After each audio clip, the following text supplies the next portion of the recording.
Hello, hello! Samahan niyo ako kung paano magluto ng pork giniling by Mrs. Miller. Tara, luto tayo.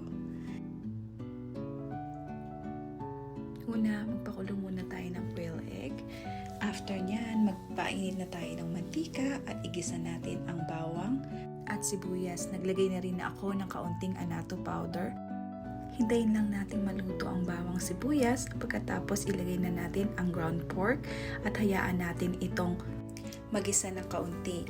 At ilagay na natin ang mga sumusunod na seasoning katulad ng garlic powder, ng ground black pepper, ng annatto powder. Naglalagay din ako ng oyster sauce para pampakintab ng kulay.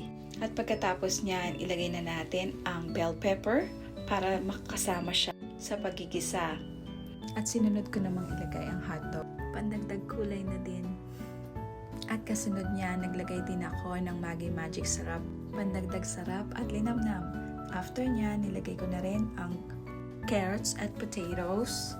At sinunod ko ilagay ang sugar. Depende naman sa iyo yun kung gusto mo lagyan ng konting tamis or hindi.